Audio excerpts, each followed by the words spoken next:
Hello friends, welcome back to my channel ಅಶೋಸ್ kitchen and vlogs in Kannada. ಬೆಳಿಗ್ಗೆ ಎಲ್ಲಿ ಹೋಗ್ತಾ ಇದ್ದೀನಿ ಅಂದ್ಕೋಬೇಡಿ. ಸ್ಕೂಲಿಗೆ ಬಿಟ್ಬಿಟ್ಟು ಮಗುನ ಸ್ಕೂಲಿಗೆ ಬಿಟ್ಬಿಟ್ಟು ನನಗೆ ಒಂದು ಆಧಾರ್ ಕಾರ್ಡ್ದೆಲ್ಲ ಸ್ವಲ್ಪ ಕೆಲಸ ಇದೆ. ಆಧಾರ್ ಕಾರ್ಡ್ ಆದಮೇಲೆ ನನಗೆ ಬ್ಯಾಂಕ್ ಪಾಸ್ಬುಕ್ ಆಗಬೇಕು. ಸ್ಕೂಲಲ್ಲಿ ಕೇಳಿದ್ದಾರೆ. ಸೊ ಅದು ಆಮೇಲೆ ನನಗೆ ಹಲ್ಲು ನೋವು ಅಂತ ಹೇಳಿದ್ನಲ್ಲ, ಸೊ ಡೆಂಟಲ್ ಕ್ಲಿನಿಕ್ಗೆ ಈ ಥರ ಚಿಕ್ಕ ಪುಟ್ಟ ಕೆಲಸಗಳೆಲ್ಲ ಇದೆ. ಅದನ್ನು ಮುಗಿಸ್ಕೊಂಬರೋಣ ಅಂತ ಹೋಗ್ತಾಯಿದ್ದೀನಿ. ಹೀಗೆ ರೆಡಿಯಾಗಿದ್ದೀನಿ ನಾನು. ಇನ್ನೂ ನಮ್ಮದು ಬ್ರೇಕ್ಫಾಸ್ಟ್ ಆಗಲಿಲ್ಲ, ನಂದು ಹಸ್ಬೆಂಡು. ನಾನೇನು ಮಾಡಿಲ್ಲ. ಮಗುಗೆ ಮಾತ್ರ ಮೊಸರನ್ನ ಕೊಟ್ಟೆ ನಾನು. ಸ್ವಲ್ಪ ಫುಲ್ ಇರುತ್ತೆ. ನಮಗೆ ನಾವಲ್ಲಿ ಹೋಟೆಲಲ್ಲಿ ಏನಾದರೂ ತಿನ್ನೋಣ ಅಂತ ಲೈಟಾಗಿ.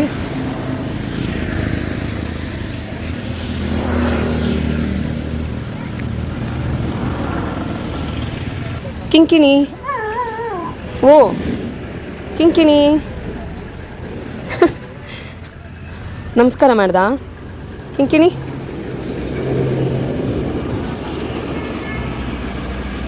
ಬಟ್ಟೆ ಎಲ್ಲ ಒಗ್ದಾಯ್ತು. ನಾನು ಸ್ವಲ್ಪನೇ ಬಟ್ಟೆ ಇದ್ದಿದ್ದಲ್ಲ, ಬಟ್ಟೆ ಒಗ್ದಾಕ್ಬಿಟ್ಟೆ. ಎಷ್ಟು ಚೆನ್ನಾಗಿ ಸೂರ್ಯನ ಬೆಳಕು ಬೀಳ್ತಾ ಇದೆ.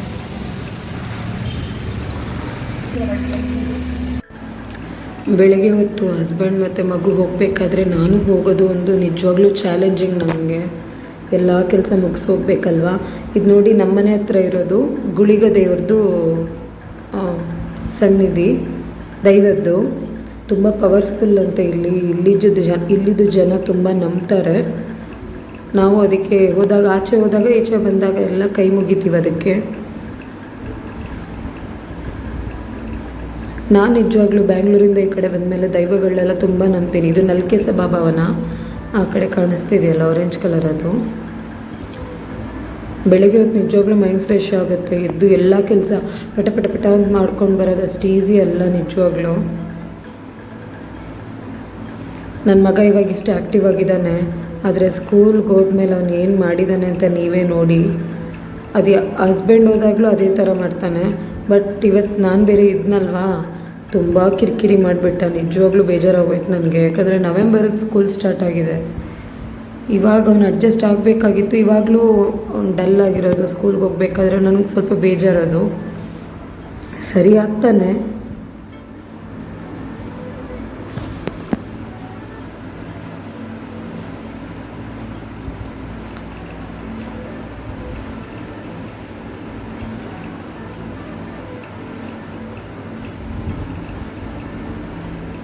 ಬೆಳಗ್ಗೆ ಹೊತ್ತು ಜನ ನೋಡಿ ಎಷ್ಟು ಅಂದರೆ, ನಾವು ಇದು ಹೋಗ್ಬೇಕಾದ್ರೆ 9 ಗಂಟೆ.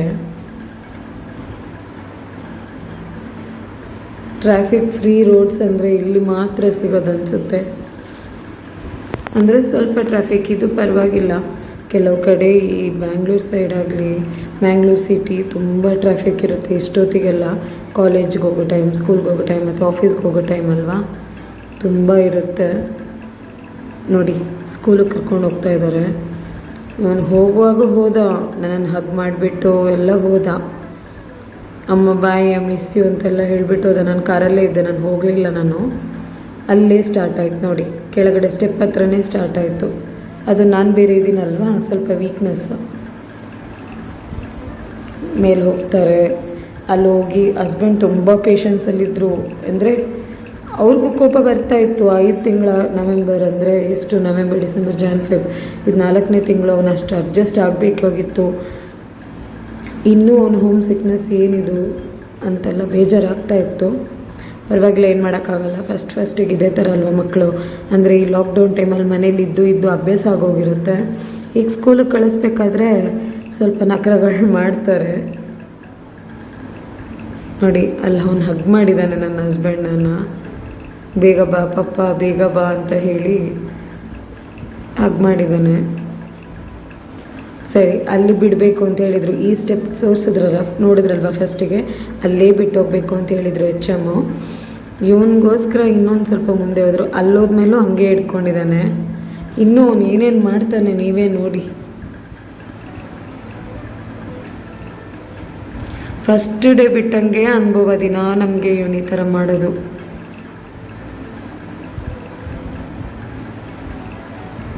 ಆದರೆ ಸಂಜೆ ಸ್ಕೂಲ್ ಬಿಟ್ಟಾಗ ಅವನಷ್ಟು ಬಿಂದಾಸಾಗಿ ಯಾರೂ ಇರಲ್ಲ. ಬೇರೆಯೇ ಜನ. ಮತ್ತು ಇವಾಗಲೂ ಅಷ್ಟೇ, ಇವಾಗ ಸ್ಕೂಲಲ್ಲಿ ಬಿಟ್ಟು ಹೋದ್ಮೇಲೆ ನಾವು ಹೋಗೋವರೆಗೂ ಅವ್ನು ಅಳ್ತಾನೆ ಅಷ್ಟೇ, ಇರಿಟೇಟ್ ಮಾಡಿ. ನಾವು ಹೋದ್ಮೇಲೆ ನಾರ್ಮಲ್ ಆಗಿಬಿಡ್ತಾನೆ, ಎಲ್ಲರ ಜೊತೆ ಆಟ ಆಡ್ಕೊಂಡು ಕ್ಲಾಸಲ್ಲೆಲ್ಲ ಆ್ಯಕ್ಟಿವ್ ಆಗಿರ್ತಾನೆ. ಆದರೆ ನಾವು ಹೋಗೋವರೆಗೂ ಒಂದು 1/4 ಗಂಟೆ ಅವನ ಜೊತೆ ನಾವಿರಬೇಕು. ಅವನನ್ನು ಬಿಡಿಸ್ಕೊಂಡು ಬರೋಕ್ಕೆ 1/4 ಗಂಟೆ ಬೇಕು ನಮಗೆ. ನೋಡಿ ಇನ್ನೂ ಏನೋ ಹೇಳ್ತಾನೆ ಇದ್ದಾನೆ ಹಸ್ಬೆಂಡ್ ಹತ್ರ. ನಾನು ಕೇಳಿದೆ ಬಂದಮೇಲೆ ಏನು ಅಂತಿದ್ದ ಅಂತ. ಏನಿಲ್ಲ, ಬೇಗ ಬಾ, ಅಮ್ಮ ಇದ್ದಾರೆ, ನನಗೆ ಹೋಗೋಕ್ಕೆ ಮನಸ್ಸಿಲ್ಲ, ಬೇಗ ಬಾ ನೀನು ಅಂತ ಅದನ್ನೇ ಹೇಳ್ತಾ ಇದ್ದಂತೆ ರಿಪೀಟ್ ಮಾಡಿ. ನಾನಿದನ್ನು ಎಲ್ಲೂ ಪಾಸ್ ಕೊಡಲಿಲ್ಲ. ಹಸ್ಬೆಂಡ್ ಹೋದಾಗಿಂದ ವಾಪಸ್ ಬರೋವರೆಗೂ ಫುಲ್ಲು ಡೀಟೇಲಾಗಿ ಹಾಕಿದ್ದೀನಿ. ನನ್ನ ಮಗ ದಿನ ಇದೇ ಥರ ಮಾಡ್ತಾನೆ, ನೀವು ನೋಡಿ ಅಂತ ಹೇಳ್ಬಿಟ್ಟು ಹಾಕಿದ್ದೀನಿ. ನಿಮ್ಮ ಮನೇಲೂ ಮಕ್ಕಳು ಇದೇ ಥರ ಮಾಡ್ತಾರಾ ಸ್ಕೂಲ್ಗೆ ಹೋಗೋದಕ್ಕೆ? ಇಲ್ಲ ಖುಷಿಯಾಗಿ ಹೋಗ್ತಾರಾ? ಕಮೆಂಟಲ್ಲಿ ತಿಳಿಸಿ.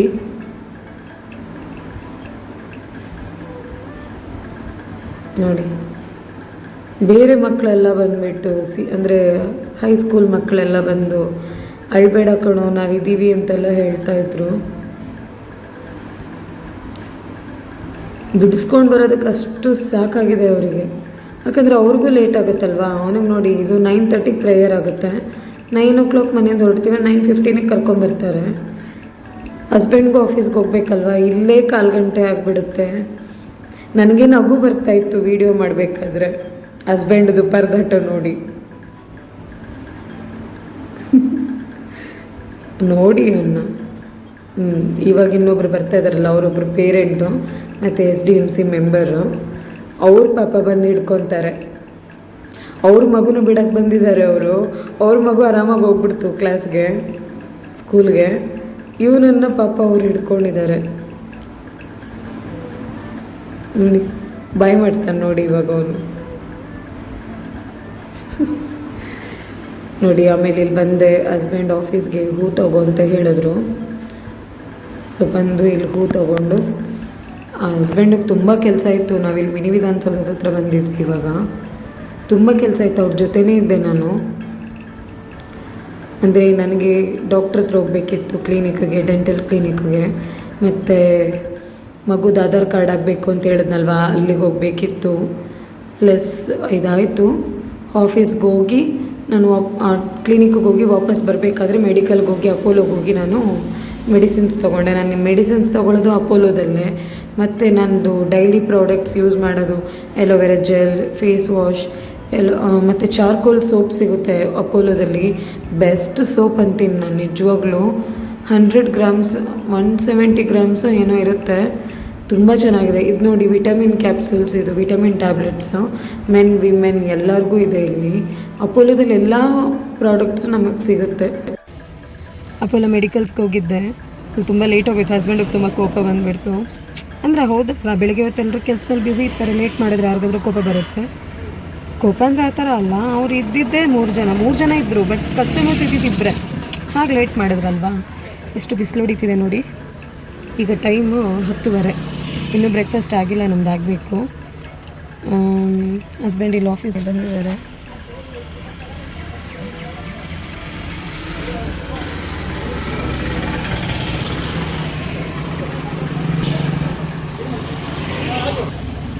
ಮಿನಿ ವಿಧಾನಸೌಧ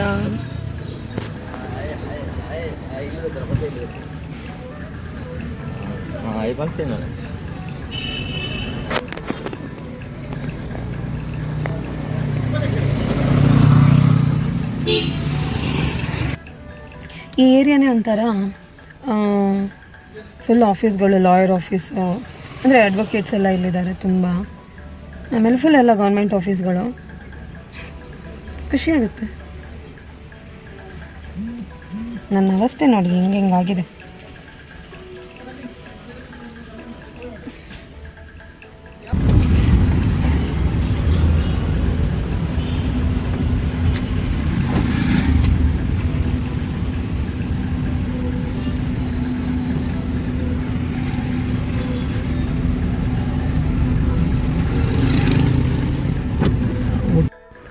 ಮತ್ತು ನಾವಲ್ಲೇ ಬೆಳ್ತಂಗಡಿ ಸರ್ಕಲ್ ಹತ್ರ ಕಾರ್ನ ಪಾರ್ಕ್ ಮಾಡಿಬಿಟ್ಟು ಬ್ಯಾಂಕಿಗೆ ಹೋಗಬೇಕು ಅಂತ ಹೇಳಿದಲ್ಲ, ಹಸ್ಬೆಂಡ್ ಆಫೀಸ್ ವರ್ಕ್ ಅದು. ಸೊ SBI ಬ್ಯಾಂಕು, ನಾನು ಫಸ್ಟ್ ಟೈಮ್ ಹೋಗಿದ್ದು SBI ಬ್ಯಾಂಕ್ ಒಳಗೆ, ಅಂದರೆ ಇಲ್ಲಿ ಬೆಳ್ತಂಗಡಿಯಲ್ಲಿ. ಇಷ್ಟು ದೊಡ್ಡದಾಗಿದೆ. ನಮಗೆ ರೋಡಲ್ಲಿ ಪಾಸ್ ಆಗಬೇಕಾದ್ರೆ ಗೊತ್ತಾಗಲ್ಲ. ಈ ಚಿಕ್ಕ ಚಿಕ್ಕ ಏರಿಯಾದಲ್ಲೆಲ್ಲ ಚಿಕ್ಕ ಚಿಕ್ಕ ಬ್ಯಾಂಕ್ ಇರುತ್ತೆ. ಈ ನ್ಯಾಷನಲೈಸ್ಡ್ ಬ್ಯಾಂಕ್ ಆದ್ರೂ ಚಿಕ್ಕ ಚಿಕ್ಕದಾಗಿರುತ್ತೆ, 1-2-3 ಸೆಕ್ಷನ್ಸಲ್ಲಿ. ಇದು ಎಷ್ಟು ದೊಡ್ಡ ಬ್ಯಾಂಕ್, ತುಂಬ ಖುಷಿ ಆಯ್ತು ನನಗೋಗಿ. ನೋಡಿ ಎಲ್ಲ ಓಪನಲ್ಲೇ ಇದೆ ಇವಾಗ. ಈ ಕೋವಿಡ್ ಆದಮೇಲಂತೆ ಈ ಥರ ರೆಸ್ಟ್ರಿಕ್ಷನ್ಸ್ ಬಂದಿರೋದು. ಮತ್ತು ಬ್ಯಾಂಕಿಗೆಲ್ಲ ಹೋಗಿ ಆದಮೇಲೆ ಹೋಟೆಲ್ಗೆ ಹೋದ್ವಿ ನಾವು. ಅಲ್ಲೇ ಬೆಳ್ತಂಗಡಿ ಸರ್ಕಲಲ್ಲೇ ಒಂದು ಹೋಟೆಲ್ ಇದೆ, ಗಣೇಶ್ ಹೋಟೆಲ್ ಏನೋ. ತುಂಬ ಹಳೆ ಹೋಟೆಲ್ ಅಂತೆ. ನಿಜವಾಗ್ಲೂ ನಾನು ಹೇಳ್ತೀನಿ, ತುಂಬ ಚೆನ್ನಾಗಿತ್ತು. ಪಲಾವಲ್ಲಿ ಪನ್ನೀರೆಲ್ಲ ಹಾಕಿದ್ರು, ತುಂಬ ಚೆನ್ನಾಗಿತ್ತು. ಇದು ವಡೆ ಸಾಂಬಾರು ತೊಗೊಂಡ್ರು ಹಸ್ಬೆಂಡ್. ನಾನು ಅದನ್ನು ಟೇಸ್ಟ್ ಮಾಡಿದೆ, ಚೆನ್ನಾಗಿತ್ತು. ಪೈಸಾ ವಸೂಲ್ ಅಂತಾರಲ್ಲ ಆ ಥರ, ಟೇಸ್ಟ್ ಎಲ್ಲ ಚೆನ್ನಾಗಿತ್ತು. ಇದು ನೋಡಿ ಎಳ್ಳು ಜ್ಯೂಸು. ಮತ್ತು ಇಲ್ಲಿ ಸಜ್ಜಿಗೆ ರೊಟ್ಟಿ ಅಂತ ಕೊಟ್ಟರು, ಅಂದರೆ ರವೆ ರೊಟ್ಟಿ, ಚೆನ್ನಾಗಿತ್ತು ಅದನ್ನು. 1:45 ಇವ್ರು ನನ್ನನ್ನು ಆಫೀಸಲ್ಲಿ ಕೂರಿಸ್ಬಿಟ್ಟಿತ್ತು. 2 ಅವರ್ ಕೂರಿಸಿದ್ದಾರೆ ನನ್ನನ್ನು ಆಫೀಸಲ್ಲಿ. ಎಲ್ಲ ಕೆಲಸ ಮುಗಿದು ಪೋಸ್ಟ್ ಆಫೀಸ್ಗೆಲ್ಲ ಹೋಗಿ ಕೆಲಸ ಎಲ್ಲ ಆಗಿ ಅಲ್ಲಿ ಕೂತ್ಕೊಂಡು ಮತ್ತೆ ಟೈಮ್ ವೇಸ್ಟ್ ಮಾಡೋದು ಬೇಡ ಅಂತ ನಾನು ಟ್ಯೂಸ್ಡೇ ಬ್ಲಾಗ್ ಎಡಿಟ್ ಮಾಡ್ತಾ ಇದ್ದೆ. ಎಡಿಟ್ ಮಾಡಿ ಆಯಿತು. ಅದು 2 ಪಾರ್ಟಾಗಿ ಬರುತ್ತೆ. ಈಗ ಇಲ್ಲಿ ರೋಡ್ ಸೈಡಲ್ಲಿ ಮ್ಯಾಟ್ಗಳೆಲ್ಲ ಮಾರ್ತಾರೆ, ಅಲ್ಲಿ ಹೋಗ್ಬೇಕು ನನಗೆ. ಅಲ್ಲಿ ಮ್ಯಾಟ್ ತೊಗೊಂಡು ಮತ್ತೆ ಮನೆಗೆ ಹೋಗೋದು.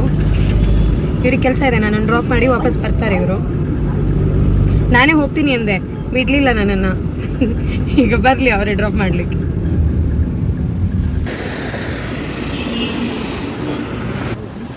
ವಿಡಿಯೋ ಮಾಡಿ ಕಳಿಸಿ ಎಲ್ರಿಗೂ ಕಳ್ಸೋದಲ್ಲ ಅಣ್ಣ, ನಂದು ಯೂಟ್ಯೂಬ್ ಚಾನಲ್ ಇದೆ ಅದಕ್ಕೆ. ತರಿಸಿ, ಅದು ಓಪನ್ ಮಾಡಿ.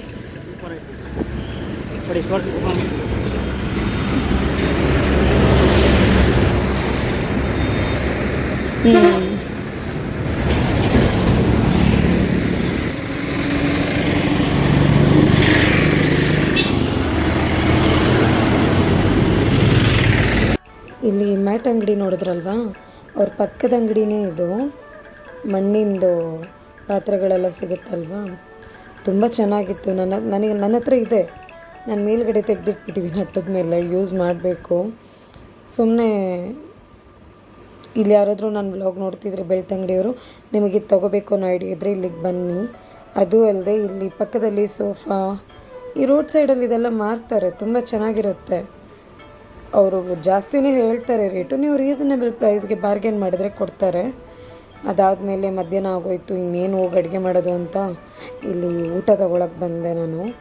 ಹಸ್ಬೆಂಡ್ ಊಟ ಹೇಳಿದರು, ತುಂಬ ಬಿಸಿಲಿದ್ದರಿಂದ ಐಸ್ ಕ್ರೀಮ್ ತೊಗೊಂಡು ತಿನ್ಕೊಂಡು ಹೋಗ್ತಾಯಿದ್ದೀನಿ. ಇವತ್ತಿನ ಬೆನಿಫಿಟ್ ಇದು. ನನ್ನ ಮಗ ಇದ್ರೆ ಐಸ್ ಕ್ರೀಮ್ ತಿನ್ನೋಕ್ಕಾಗಲ್ಲ, ಅವನಿಗೆ ಬೇಗ ಕೋಲ್ಡ್ ಫೀವರ್ ಎಲ್ಲ ಬಂದುಬಿಡುತ್ತೆ. ಅವನು ಹಠ ಮಾಡ್ತಾನೆ. ಅವ್ನ ಫೇವ್ರೆಟ್ ಐಸ್ ಕ್ರೀಮ್ ಇದು, ನನಗೂ ಫೇವ್ರೆಟ್ ನಟ್ಟಿ ಡಿಲೈಟ್. ಬಂದೆ ಮನೆಗೆ ಫೈನಲಿ. ಟೈಮು 2:20. ನಾನು ಬಂದು 5 ನಿಮಿಷ ಆಯಿತು. ಬಂದು ಫಸ್ಟ್ ಡ್ರೆಸ್ ಚೇಂಜ್ ಮಾಡಿದೆ, ಯಾಕೆ ಅಂದರೆ ಐಸ್ ಕ್ರೀಮ್ ತಿಂತಾ ಇದ್ನಲ್ಲ, ಫುಲ್ ಎಲ್ಲ ಮೇಲೆ ಹಾಕೊಂಬಿಟ್ಟೆ ನಾನು. ಅದಕ್ಕೆ ಇನ್ನು ಒಂದು 5 ನಿಮಿಷ ಸುಧಾರಿಸ್ಕೊಂಡು ನೀರು ಕುಡಿದು ನೋಡಿ, ಒಂದು ಸತಿ ಬಿಸಿಲಿಗೆ ಹೋದರೆ ಯಾವ ಥರ ಆಗ್ತೀವಿ ಅಂತ ಅಲ್ವಾ. ಈಗ ಬಿಸಿನೀರು ಕುಡಿಯಲ್ಲ, ಇವಾಗ ಸ್ವಲ್ಪ ತಣ್ಣೀರೇ ಕುಡಿತೀನಿ. ಸೆಕೆ ತುಂಬ ಇದೆ, ತುಂಬ ಬಿಸಿಲು ಬೇರೆ ಹೊಡಿತಿದೆ. ಈಗ ಊಟ ಮಾಡಿಬಿಟ್ಟು ಸ್ವಲ್ಪ ಹೊತ್ತು ರೆಸ್ಟ್ ಮಾಡ್ತೀನಿ, ಯಾಕಂದರೆ ಇನ್ನು 1 ಅವರ್ ರೆಸ್ಟ್ ಸಿಗ್ಬೋದು ನನಗಷ್ಟೇ. ಆಮೇಲೆ ಮಗು ಬಂದುಬಿಡ್ತಾನೆ. ಮಗು ಬಂದಮೇಲೆ ಹೋಮ್ವರ್ಕ್ ಎಲ್ಲ ಮಾಡಿಸ್ಬೇಕಲ್ವಾ. ಇವತ್ತು ನಿಮಗೆ ವ್ಲಾಗ್ ಇಷ್ಟ ಆಗಿರುತ್ತೆ ಅಂದ್ಕೊತೀನಿ ನಾನು ಇವಾಗಲೇ ಎಂಡ್ ಮಾಡ್ತಾಯಿಲ್ಲ. ಮಗು ಬಂದಮೇಲೆ ಅವನಿಗೆ ಹೋಮ್ವರ್ಕ್ ಎಲ್ಲ ಮಾಡಿಸ್ಬೇಕು. ಅದಾದಮೇಲೆ ಏನು ಅಂದರೆ ಇವತ್ತು ನಾನೇನು ಅಡುಗೆ ಮಾಡೋಕ್ಕೆ ಹೋಗಲ್ಲ, ಯಾಕಂದರೆ ಟೊಮೆಟೊ ಸಾರು ಮಾಡಿದ್ನಲ್ವ ರಾತ್ರಿ. ಬೆಳಗ್ಗೆ ಬ್ರೇಕ್ಫಾಸ್ಟ್ ಬೇರೆ ಮಾಡಿರಲಿಲ್ಲಲ್ವ, ಸೊ ಎಲ್ಲ ಸ್ವಲ್ಪ ಉಳಿದಿದೆ. ಟೊಮೆಟೊ ಸಾರು ಇದೆ, ಚೆನ್ನಾಗಾಗಿರುತ್ತೆ. ನೈಟ್ಗೆ ಆಮ್ಲೆಟ್ ಏನಾದರೂ ಮಾಡಿಕೊಂಡು ಟೊಮೆಟೊ ಸಾರು ಖಾಲಿ ಮಾಡ್ತೀವಿ ನಾವು. ಆಮೇಲೆ ಇನ್ನೇನಾದರೂ ಇದ್ದರೆ ವ್ಲಾಗಲ್ಲಿ ಶೇರ್ ಮಾಡ್ತೀನಿ ಫ್ರೆಂಡ್ಸ್, ಮಗು ಬಂದಮೇಲೆ. ಈಗ ಸ್ವಲ್ಪ ಟಿ ವಿ ನೋಡ್ಕೊಂಡು ನಾನು ಊಟ ಮಾಡಿಬಿಡ್ತೀನಿ, ಮತ್ತೆ ಸಿಗ್ತೀನಿ ನಾನು ನಿಮಗೆ. ಅದು ಸೌಮ್ಯಕ್ಕನ ಚಿಕ್ಕ ಮಗ, ಅವನು ಸ್ಟೈಲ್ ಮಾಡ್ತಿದ್ದಾನೆ.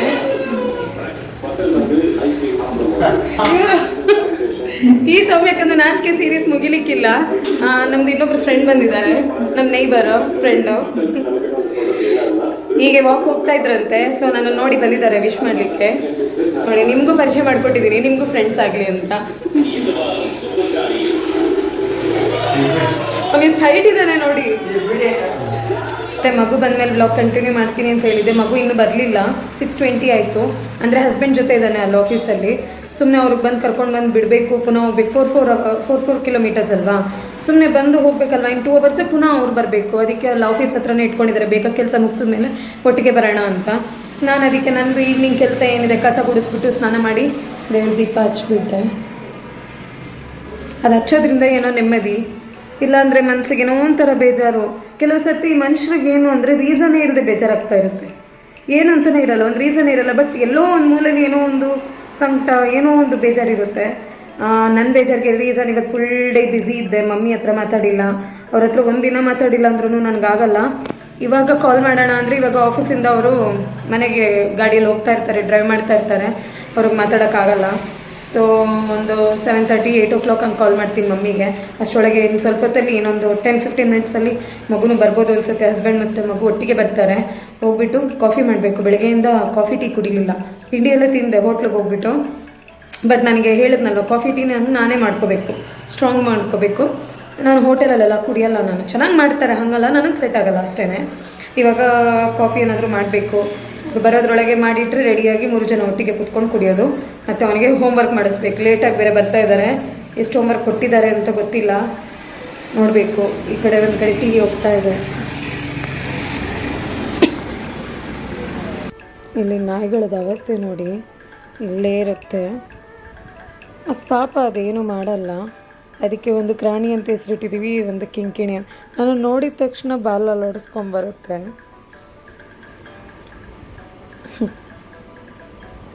ನಾಯಿಗಳಿಗೆ ಸ್ನೇಹಿತ ಇರುತ್ತಲ್ವ, ನಾವು ಒಂದೇ ಒಂದು ಸತಿ ಊಟ ಹಾಕಿದ್ದು ಅದು ಇಲ್ಲೇ ಇರುತ್ತೆ, ಎಲ್ಲೂ ಹೋಗಲ್ಲ.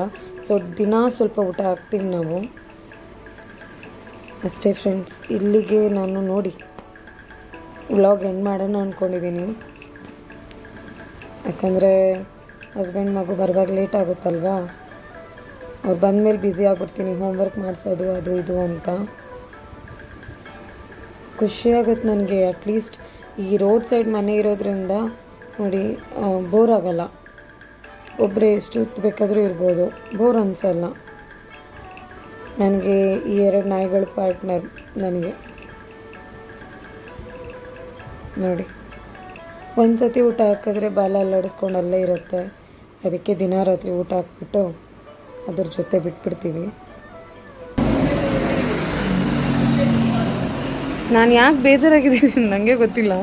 ಮೇ ಬಿ ಮಗುನೂ ಬರಲಿಲ್ಲ ಅಲ್ಲ ಇನ್ನೂ, ಅದಕ್ಕಿರ್ಬೋದು.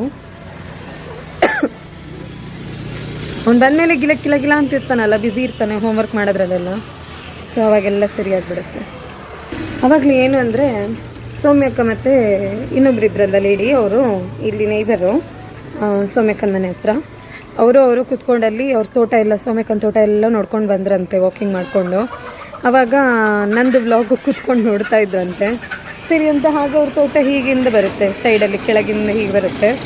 ಸೊ ನೋಡ್ಕೊಂಡು ಬರ್ತಾ ನಾನು ಇಲ್ಲಿ ಕಸ ಗುಡಿಸ್ತಾ ಇದ್ದೆ. ಬಂದುಬಿಟ್ಟು ಏನು ಅಶ್ವಿನಿ ಫುಲ್ ಬ್ಯುಸಿನಾ, ಏನು ಮಾಡ್ತಾಯಿದ್ದೀರಾ, ಕಸ ಗುಡಿಸ್ತಾ ಇದ್ದೀನಿ ಸರಿ ಅಂದ್ಬಿಟ್ಟು ಮನೆಗೆ ಬಂದರು. ಮನೆ ನೋಡಿರಲಿಲ್ಲ ಅವರು, ಇನ್ನೊಬ್ಬರು ನೈಬರು. ಸೊ ಬಂದು ಅವ್ರು ಬ್ಯಾಂಗ್ಳೂರಲ್ಲೇ ಇದ್ದಿದ್ದಂತೆ. ನೋಡಿಬಿಟ್ಟು ಮಾತಾಡಿಸಿದ್ರು. ಅವ್ರು ನೋಡ್ತಾರಲ್ಲ, ಸಬ್ಸ್ಕ್ರೈಬರ್ಸ್ ಅಲ್ಲ, ಫ್ರೆಂಡ್ಸ್ ಬೇರೆ, ಅಂದರೆ ನೈಬರ್ಸ್ ಅಲ್ಲ. ಸೊ ಹಾಗೆಯೇ ಒಂದು ಕ್ಲಿಪ್ಪಿಂಗ್ಸ್ ಹಾಕಿದ್ದು.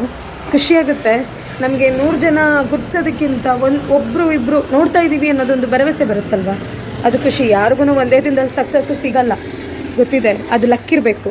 ನಾನು ನನ್ನ ಲೈಫಲ್ಲಿ ನನ್ನನ್ನು ನಾನು ಅನ್ಲಕ್ಕಿ ಅಂತಲೇ ಅಂದ್ಕೊಂಡಿದ್ದೆ ಇದಕ್ವರೆಗೂ. ಅಂದರೆ ಲೈಫಲ್ಲಿ ಹೆಣ್ಮಕ್ಳಾಗಿ ಹುಟ್ಟೋದೇ ಒಂದು ಅನ್ಲಕ್ಕಿ ನನ್ನ ಪ್ರಕಾರ. ಯಾಕಂದರೆ ತಂದೆ ತಾಯಿನ ಬಿಟ್ಟು ಬರ್ತೀವಿ, ಹೆತ್ತವ್ರನ್ನೆಲ್ಲ ಬಿಟ್ಟು ಬರ್ತೀವಿ. ಮದುವೆ ಆದಮೇಲೆ ಲೈಫ್ ಬೇರೆಯೇ ನಮ್ಮದು, ಎಲ್ಲದಕ್ಕೂ ಅನುಸರಿಸ್ಕೊಂಡು ಹೋಗಬೇಕು ಅಲ್ವಾ. ಅದೆಲ್ಲ ನೋಡಬೇಕಾದ್ರೆ ನಾನು ಹೆಣ್ಮಕ್ಳ ಲೈಫ್ ಒಂಥರ ಅನ್ಲಕ್ಕಿ ಅಂತಲೇ ಹೇಳ್ತೀನಿ ನಾನು. ಅದಕ್ಕೆ ಏನು ಅಂದರೆ ಒಳ್ಳೆ ಲೈಫ್ ಪಾರ್ಟ್ನರ್ ಸಿಗಬೇಕು, ನಮ್ಮನ್ನು ಅರ್ಥ ಮಾಡ್ಕೊಂಡು ಹೋಗಬೇಕು, ನಮಗೆ ಸಪೋರ್ಟ್ ಮಾಡಬೇಕು ನಾವು ಕೆಲಸದಲ್ಲಿ. ಅಂದರೆ ಅವ್ರಿಗೆ ನಮ್ಮ ಮೇಲೆ ನಂಬಿಕೆ ಇರಬೇಕು, ನಾವು ಒಳ್ಳೆ ಕೆಲಸನೇ ಮಾಡ್ತೀವಿ, ಏನು ಮಾಡಿದ್ರು ಒಳ್ಳೆಯದಾಗೆ ಮಾಡ್ತೀವಿ ಅಂತ. ಅಂಥವ್ರು ಸಿಕ್ಕಿದ್ರೆ ಲೈಫ್ ಚೆನ್ನಾಗಿರುತ್ತೆ. ಆ ವಿಷಯದಲ್ಲಿ ನಾನು ಲಕ್ಕಿ. ನನ್ನ ಹಸ್ಬೆಂಡ್ ನಂಗೆ ಸಪೋರ್ಟ್ ಮಾಡ್ತಾರೆ. ಬೇರೆ ಯಾರು ಮಾಡಿಲ್ಲ ಅಂದರೂ ನನ್ನ ಪೇರೆಂಟ್ಸ್ ಮಾಡ್ತಾರೆ, ನನ್ನ ಹಸ್ಬೆಂಡ್ ಮಾಡ್ತಾರೆ. ನೀವೆಲ್ಲ ಇದ್ದೀರಾ ನನಗೆ ಸಪೋರ್ಟ್ ಮಾಡೋದಕ್ಕೆ, ಅದಕ್ಕಿಂತ ಬೇಕಾ? ಮತ್ತು ಫ್ರೆಂಡ್ಸ್ ಇದ್ದಾರೆ. ಫ್ರೆಂಡ್ಸ್ ಆರ್ ಲೈಕ್ ಫ್ಯಾಮಿಲಿ ಅನ್ನೋದು ಸುಳ್ಳೇ ಅಲ್ಲ. ಫ್ರೆಂಡ್ಸ್ ಇದ್ದಾರೆ, ಎಲ್ಲೆಲ್ಲಿಂದ ಎಲ್ಲ ಸಪೋರ್ಟ್ ಮಾಡ್ತಾರೆ. ಒಂದೇ ಊರಲ್ಲಿ ಇರ್ತೀವಿ, ಬೇರೆ ಕಡೆ ದುಡಿಯೋಕ್ಕೆ ಹೋಗಿರ್ತಾರೆ, ಅವರೆಲ್ಲ ಸಪೋರ್ಟ್ ಮಾಡ್ತಾರೆ. ಖುಷಿಯಾಗುತ್ತೆ. ಇದಕ್ಕಿಂತ ಇನ್ನೇನು ಬೇಕು ಹೇಳಿ ಲೈಫಲ್ಲಿ. ನಮಗೋಸ್ಕರ ಒಂದು 4 ಜನ ಇದ್ದಾರೆ ಅನ್ನೋದೇ ಒಂದು ದೊಡ್ಡ ವಿಷಯ ಅಲ್ವಾ. ಅಷ್ಟೇ. ಒಂದೊಂದು ಸತಿ ಆಗುತ್ತೆ ಆ ಥರ, ಬೇಜಾರೇನು ಮಾಡೋಕ್ಕಾಗಲ್ಲ. ಇನ್ನು ಬೆಳೆಯೋಣ, ಒಟ್ಟಿಗೆ ಗ್ರೋ ಆಗೋಣ. ನಾನು ನೀವು ಎಲ್ಲ ಒಟ್ಟಿಗೆ ಹೋಗಿ ಗ್ರೋ ಆಗೋಣ. ನನ್ನ ಲೈಫಲ್ಲಿ ಏನೇನು ನಡೆಯುತ್ತೆ, ಏನು ಪಾಸಿಟಿವ್ ನಾನು ನೋಡಬೇಕಿನ್ನ. ಈ 2022 ವರ್ಷ ನನಗೆ ಹೇಗಿರುತ್ತೆ ಅನ್ನೋದು ನೋಡಬೇಕು. ನೋಡೋಣ. ಈ ವರ್ಷ ನಿಮ್ಮನ್ನೆಲ್ಲ ನಂಬ್ಕೊಂಡು ನಾನು ಚಾನಲ್ ಸ್ಟಾರ್ಟ್ ಮಾಡಿದ್ದೀನಿ. ಯೂಟ್ಯೂಬ್ ನನ್ನನ್ನು ಎಲ್ಲಿವರೆಗೂ ಬೆಳೆಸುತ್ತೆ, ನೀವೆಲ್ಲ ನನಗೆ ಎಲ್ಲಿವರೆಗೂ ಸಪೋರ್ಟ್ ಮಾಡಿ ಬೆಳೆಸ್ತೀರೋ ಅನ್ನೋದನ್ನು ನೋಡೋಣ. ಒಟ್ಟಿಗೆ ಇರ್ತೀನಿ. ನಂಬಿಕೆ ಇದೆ ನನಗೆ, ನಿಮ್ಮ ಮೇಲೂ ನಂಬಿಕೆ ಇದೆ, ಯೂಟ್ಯೂಬ್ ಮೇಲೂ ನಂಬಿಕೆ ಇದೆ. ನೋಡೋಣ. ನೋಡಿ, ನಾವು ನಾಯಿಮರಿ ತೊಗೊಂಡು ಹೋಗ್ತಿದ್ದೀವಲ್ವಾ, ಅಂದರೆ ನಾಯಿಮರಿ ತೋರಿಸಿದ್ನಲ್ವ ನಿಮಗೆ, ಟಾಮಿ ಅಂತ. ಇದ್ರದ್ದೇ ಬ್ರೀಡ್ ಅದು. ಇಲ್ಲಿ ಬಾಲ ಕಟ್ಟಾಗಿದೆಯಲ್ಲ, ಅದೇ ಬ್ರೀಡ್ ಅದು. ಸರಿ ಫ್ರೆಂಡ್ಸ್, ನಾನು ಈ ವ್ಲಾಗನ್ನು ಇಲ್ಲಿಗೆ ಎಂಡ್ ಮಾಡ್ತೀನಿ. ನಿಮಗೆ ಈ ವ್ಲಾಗ್ ಇಷ್ಟ ಆಗಿದ್ದರೆ ದಯವಿಟ್ಟು ಲೈಕ್ ಮಾಡಿ, ಕಮೆಂಟ್ ಮಾಡಿ, ಶೇರ್ ಮಾಡಿ. ಸಬ್ಸ್ಕ್ರೈಬ್ ಮಾಡಿಲ್ಲ ಅಂದರೆ ಈಗಲೇ ಸಬ್ಸ್ಕ್ರೈಬ್ ಮಾಡ್ಕೊಳ್ಳಿ. ಹಾಗೆ ಪಕ್ಕದಲ್ಲಿರೋ ಬೆಲ್ ಐಕನ್ನ ಪ್ರೆಸ್ ಮಾಡಿ. ನಾನು ಯಾವುದೇ ವೀಡಿಯೋಸ್ನ ಪೋಸ್ಟ್ ಮಾಡಿದ್ರು, ವ್ಲಾಗನ್ನು ಪೋಸ್ಟ್ ಮಾಡಿದ್ರು ನಿಮಗೆ ಬರುತ್ತೆ. ಆವಾಗ ನೀವು ನೋಡ್ಕೋಬೋದು. ಓಕೆ ಫ್ರೆಂಡ್ಸ್, ಬಾಯ್, ಟೇಕ್ ಕೇರ್.